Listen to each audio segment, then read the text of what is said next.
Hello friends, welcome back to my channel. तो आज के इस वीडियो में हम लोग कुछ ऐसे इंपॉर्टेंट क्वेश्चन को डिस्कशन करने वाले हैं जो कि आपके मेडिकल एग्जाम्स में आपको बहुत ज़्यादा हेल्प करेंगे। ये मेनली कॉम्पिटिटिव एग्जाम्स में ही नहीं आपको हेल्प करेंगे, बल्कि अगर आप कोई ट्रेनिंग कर रहे हैं या फिर कोई कोर्स कर रहे हैं मेडिकल का, तो उसमें भी इससे रिलेटेड क्वेश्चन आपको एग्जाम्स में पूछे जा सकते हैं। तो चलिए वीडियो को स्टार्ट करते हैं। और यहाँ पर जो हमारा क्वेश्चन है वो है, what is the most common indication for appendectomy, यानी कि अपेंडिक्स रिमूवल सर्जरी के लिए सबसे कॉमन इंडिकेशन क्या है। तो पहला ऑप्शन है डाइवर्टिकुलाइटिस, दूसरा ऑप्शन है अपेंडिसाइटिस, तीसरा है इंग्वाइनल हर्निया, चौथा है कोलसिस्टाइटिस। तो राइट आंसर होगा इसमें बी ऑप्शन, अपेंडिसाइटिस, यानी इन्फ्लेमेशन ऑफ द अपेंडिक्स। अगर ज़्यादा दिन तक इन्फ्लेमेशन अगर अपेंडिक्स में रहा तो इन जो अपेंडिक्स है वो रप्चर कर सकता है, फट सकता है, उसके बाद इन्फेक्शन पूरे पेट में फैल सकता है। तो इसीलिए अपेंडिसाइटिस होने के तुरंत बाद ऑपरेशन करना बहुत ज़रूरी होता है। तो सबसे कॉमन इंडिकेशन जो है वो है अपेंडिसाइटिस। तो पहले क्वेश्चन का राइट आंसर होगा बी ऑप्शन।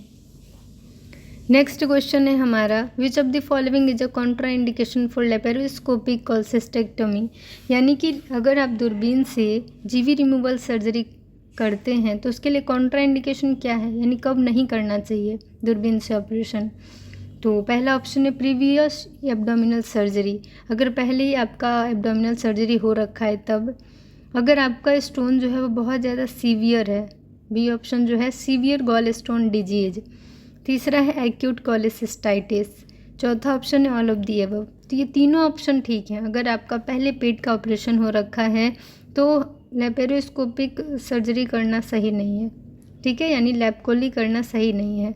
दूसरा है, अगर आपका पथरी जो है, पित्ताशय की पथरी बहुत ही सीवियर है, बहुत ज़्यादा है और बहुत दिन से है, इन्फेक्शन बहुत ज़्यादा है, तो इसके लिए भी लेपेरोस्कोपिक कोलसिस्टेक्टमी करना सही नहीं है। और अगर एक्यूट कोलेसिस्टाइटिस है, यानी वही इन्फ्लेमेशन ऑफ द जीवी, तो इस कंडीशन में भी लेपेरोस्कोपिक कोलसिस्टेक्टमी करना सही नहीं है। तो राइट आंसर होगा D option, all of the above. Third question हमारा है, what is the primary goal of surgical management of acute pancreatitis, अगर पेनक्रियाज में इन्फ्लेमेशन हो रखा है तो उसके लिए, ठीक है, उसके लिए सर्जिकल मैनेजमेंट, अगर आप सर्जरी के थ्रू अगर आप मैनेज करना चाहते हैं तो आपका मेन मकसद क्या होगा। तो पहला है रिमूव नेक्रोटिक टिश्यू, यानी कि जो वहाँ पे टिश्यू डेथ, सेल डेथ हो रखा है, यानी नेक्रोटिक टिश्यू को वहाँ से रिमूव करना, ठीक है, पहला मकसद। दूसरा है ड्रेन इन्फेक्टेड फ्लूइड, अगर आपका पेनक्रिएटाइटिस है, कोलसिस्टाइटिस या अपेंडिसाइटिस होता है तो वहाँ पे इन्फेक्शन के कारण वहाँ फ्लूइड बनने लगते हैं, तो उसको निकालना यानी ड्रेन करना भी हमारा गोल होना चाहिए, मकसद होना चाहिए। तीसरा है रिलीव ऑब्स्ट्रक्शन, यानी ऑब्स्ट्रक्शन को वहाँ से हटाना, ऑब्स्ट्रक्शन जो है उसको सही करना। तो इस क्वेश्चन का राइट आंसर होगा डी ऑप्शन, यानी एक्यूट पेनक्रिएटाइटिस का जो सर्जिकल मैनेजमेंट के थ्रू आप उसे सही करेंगे तो क्या क्या करेंगे मेनली, तो नेक्रोटिक टिश्यू को हटाएंगे, जो भी फ्लूइड वहाँ बन गया है उसे ड्रेन करेंगे, और जो भी ऑब्स्ट्रक्शन है उसे सही करेंगे। नेक्स्ट क्वेश्चन हमारा है, what is the most common type of hip fracture, यानी सबसे कॉमन टाइप का जो फ्रैक्चर है, हिप फ्रैक्चर, वो कौन सा है। तो पहला है फिमोरल नेक फ्रैक्चर, दूसरा है इंटर ट्रोकेंट्रिक फ्रैक्चर, तीसरा है सब ट्रोकेंट्रिक फ्रैक्चर, चौथा है पेल्विक फ्रैक्चर। तो राइट आंसर होगा इसका A option, femoral neck fracture. सबसे ज़्यादा आपने सुना भी होगा कि फीमोरल का जो है नेक फ्रैक्चर होता है, ठीक है, तो ये आपका जो है राइट आंसर होगा ए ऑप्शन। नेक्स्ट क्वेश्चन है, which of the following is a complication of total knee arthroplasty, यानी कि टोटल नी ऑर्थ्रोप्लास्टी हो रखा है तो उसका सबसे जो ज़्यादा कॉम्प्लिकेशन देखने को मिलता है वो कौन सा है। पहला है इन्फेक्शन हो सकता है किसी भी सर्जरी के बाद, दूसरा है डीवीटी यानी डीप वेन थ्रोम्बोसिस, तीसरा है पुल्मोनरी एम्बोलिज्म, चौथा है ऑल ऑफ दी अबव, यानी कि वहाँ पे क्लॉट बनने के चांस होते हैं वेन में, ठीक है, इन्फेक्शन होने का भी चांस होता है, और पुल्मोनरी एम्बोलिज्म यानी कि जो क्लॉट होते हैं वो धीरे धीरे ब्लड के साथ जो है प्रेशर से हमारे लंग्स में भी जा सकते हैं, तो पुल्मोनरी एम्बोलिज्म भी हो सकता है। तो ये डी ऑप्शन जो है इस क्वेश्चन का राइट आंसर होगा, all of the above. Next question है, what is the primary goal of surgical management of scoliosis. यानी कि स्कोलियोसिस का अगर सर्जरी करते हैं, ठीक है, सर्जिकल मैनेजमेंट का प्राइमरी गोल क्या होना चाहिए, यानी अगर उसको सही करना चाहें सर्जरी के थ्रू तो क्या क्या करेंगे, मेनली किस लिए करेंगे। पहला है करेक्ट स्पाइनल कर्वेचर, यानी कि स्पाइन का जो ये टेढ़ा मेढ़ा स्ट्रक्चर हो रखा है उसे सबसे पहले सही करने का ट्राई करेंगे, ऑपरेशन के थ्रू उसे सही कर दें, उसका जो ढांचा है उसका जो बनावट है वो सही करें। दूसरा ऑप्शन है रिलीफ पेन, क्योंकि जो है यहाँ पे स्कोलियोसिस में उनको दर्द भी होता है, ठीक है, तो पेन को मैनेज करना, दर्द से उनको आराम दिलाना। तीसरा है इम्प्रूव मोबिलिटी, यानी वो सही से मूवमेंट कर सकें, अपने कामों को कर सकें।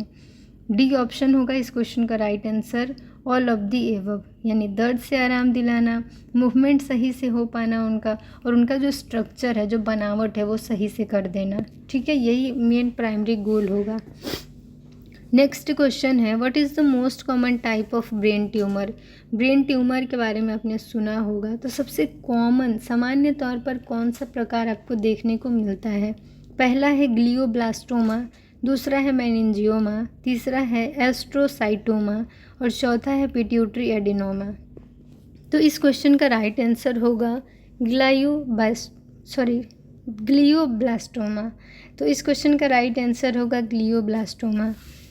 नेक्स्ट क्वेश्चन है, which of the following is a complication of craniotomy. तो क्रैनियोटमी का कॉम्प्लिकेशन क्या होगा, तो मेनली पहला है CSF लीक कर सकता है, यानी सेरिब्रोस्पाइनल फ्लूइड का लीकेज हो सकता है। दूसरा मेनिंजेज में इन्फ्लेमेशन हो सकता है, यानी मेनिंजाइटिस हो सकता है। तीसरा झटके आ सकते हैं, सीजर आ सकता है।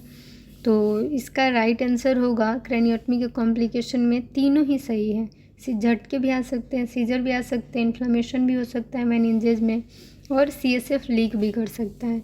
तो राइट आंसर होगा D option, all of the above. अब हमारा नेक्स्ट क्वेश्चन है, what is the primary goal of surgical management of hydrocephalus. यानी हाइड्रोकेफेलस हो रखा है, यानी कि CSF जो होता है वो हमारे ब्रेन में कहें तो हमारे सिर में जो है CSF बढ़ जाता है, सेरिब्रोस्पाइनल फ्लूइड बढ़ जाता है, जिसके कारण इंट्राक्रैनियल प्रेशर जो है वो बढ़ जाएगा, ठीक है। तो मेन आपका मकसद क्या है, अगर आप सर्जिकल मैनेजमेंट कर रहे हैं तो मेनली आपका प्राइमरी गोल क्या होना चाहिए। पहला है drain excess CSF, cerebrospinal fluid जो कि हमारे ब्रेन में भर चुका है उससे पहले हम लोग ड्रेन करेंगे, ठीक है। दूसरा है रिलीव इंट्राक्रैनियल प्रेशर, यानी कि इंट्राक्रैनियल प्रेशर को रिलीव करना, यानी प्रेशर जो बढ़ रहा है, CSF फ्लूइड बढ़ रहा है तो हम प्रेशर बढ़ रहा है तो उसको कम करना। थर्ड है इम्प्रूव कॉग्निटिव फंक्शन, यानी कि जब भी ब्रेन में कुछ प्रेशर बढ़ रहा है, कुछ भी दिक्कतें हो रही हैं तो इंसान का जो मेमोरी होता है वो थोड़ा एबनॉर्मल हो जाता है, ठीक है, वो पहचान नहीं पाएंगे, वो उनको कुछ याद नहीं रह पाएगा, तो ये सब चीज़ें भी उनकी ठीक करनी होती है, ठीक है। तो राइट आंसर होगा D option, all of the above. तो इस तरीके से मिलते हैं नेक्स्ट वीडियो में और सारे इंपॉर्टेंट क्वेश्चन के साथ। तो thank you for watching my video, मिलते हैं नेक्स्ट वीडियो में। ऐसे ही अपना प्यार और सपोर्ट बनाए रखिए और वीडियो को ज़्यादा से ज़्यादा बच्चों तक शेयर करिए ताकि सबको हेल्प मिल सके, सबकी एग्ज़ाम की तैयारी अच्छे से हो सके। कुछ भी डाउट, कुछ भी कन्फ्यूज़न हो तो कमेंट ज़रूर करें। Thank you for your support.